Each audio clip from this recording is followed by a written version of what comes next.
Regardless if you're somebody who wants to run the meta and copy all the best Madden players in the world, or if you're somebody who hates running the meta, the idea of a meta sickens you. I think understanding what the meta is ridiculously important. Now, let's first define what does the word meta mean. Now, some people will attribute to this acronym of most effective tactics available, and while that kind of fits, it really doesn't totally fit like across the board because the fact of the matter is the meta is really just the most popular things that people are doing, and typically that will sprinkle down from YouTubers, Twitch streamers, or just like in Madden, kind of the pro broadcast that EA hosts, which gets seen by between 50 to 100,000 people. That's where the meta will typically stem from. So it doesn't always mean it's going to be the most effective stuff available because, truth be told, if I started running I form close stretch every single play, it would become a little bit more meta and become pretty popular, even though I don't think that's the best possible thing you could be doing, right? So it's just typically the most popular thing. Now, Madden gets a terrible rep, and so does a lot of sports games, but really specifically, Madden gets a bad rep for all the meta this, the meta that, and whatever. And does the meta Madden suck sometimes? 100%. But it's important to remember that the idea of a meta is not Madden specific, nor is this even video game specific. And the best example I can give you is that in the NBA over the past 20 years, the meta for how teams play offense has shifted dramatically. You can replace the word meta with the way teams play offense. The popular way teams play offense has dramatically shifted. What is an example of that? 20 years ago, you get away with having two dudes on the court who could not create and who could not shoot. Nowadays, almost always all five players in any given lineup for a team, if they're any good, if they're making any kind of playoff run, are all either shooters or they're all playmakers. See the Nuggets, right? So Nuggets are a great example of that. So, and what's happened is that's become a very popular thing in the NBA, aka become a popular thing, it's become a meta thing. Now, another thing to consider when we're talking about Madden, and again, this goes for all sports, is that all of these things are, for lack of a better word, copycat leagues, copycat this, copycat that. When something starts working in the NFL, it starts to get copied, right? Something starts working at NBA, starts to get copied. Something starts working in the national steak grilling competitions. Guess what? Everyone's gonna start grilling their steaks like that, or they're gonna take some stuff from it. Now, if you are somebody who doesn't want to run meta, I came from that very same thing. I realized, maybe 5 years in, that was kind of in my opinion, for my situation, didn't make a ton of sense anymore. But I came from that. My first ever tournament runs were running Pistol Full House, and then the first time I ever got on ESPN for Madden was running Gun A Slot Offset, which has never been, no one else has ever ran that in a professional tournament before. Point being, I was somebody who's like, I am not running meta. I am not one of these little nerds. No, we're not doing this. But it was still important for me to know what the meta was.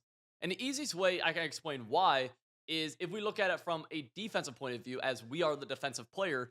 If I think the offensive meta is bunch, it's just bunch every single year. It's bunch and corner routes, bunch and corner routes every single year. No, no, no, no, no, no. We need to go deeper because we need to actually identify what are the plays that are in the meta. So right now, a big thing out of Gun Bunch Strong is double corner routes. So if we can identify this is one of the most meta, aka most popular plays, when you see someone come out in Gun Bunch Strong, you can have a good idea that they're going to call this play.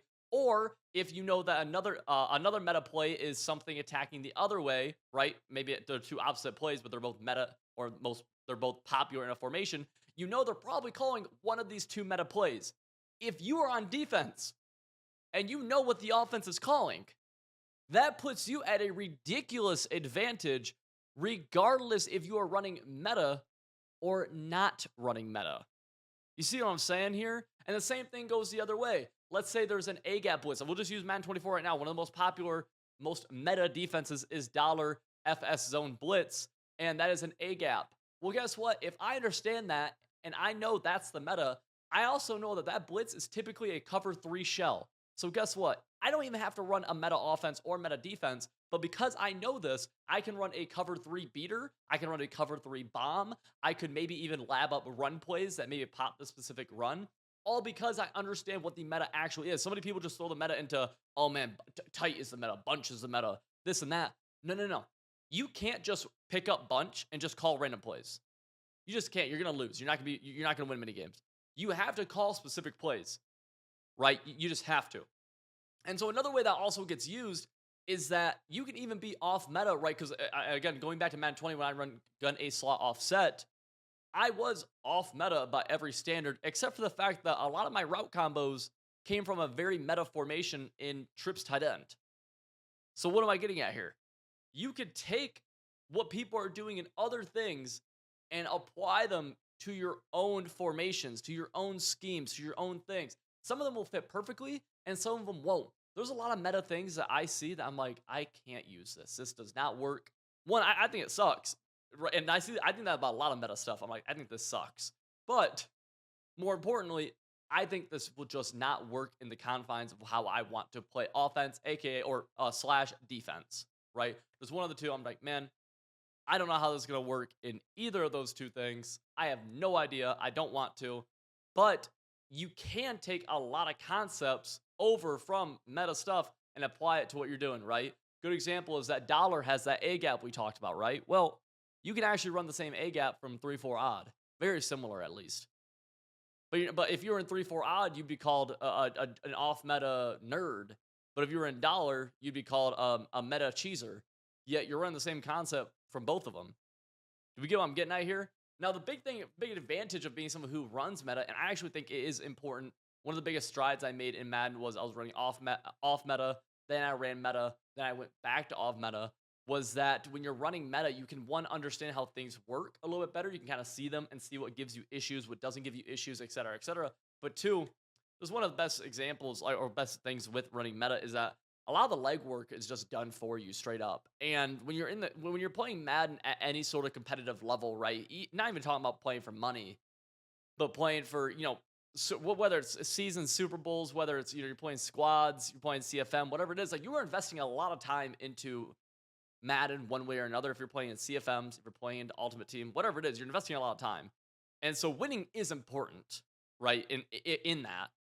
And so you increase your chances of winning so much just because there's so much more knowledge and so much more legwork already done for you for running meta.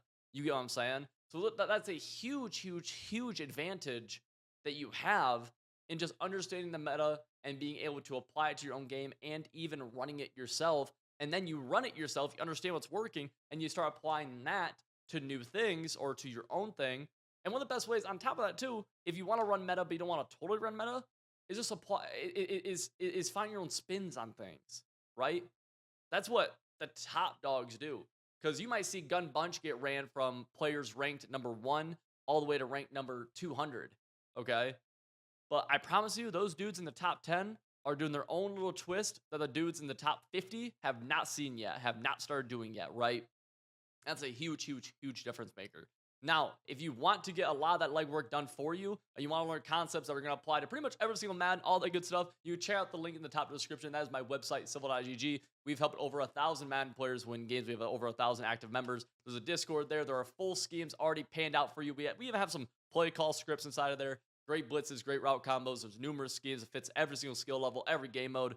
I'm very proud of what we do over there. Also, I'm curious, if you notice this right here, I got popped in the face the other day playing basketball. Like the dude was going up for a layup, but like the way his hand worked, it just one way or another, I fouled him. I fouled him somehow, and he popped. Ow.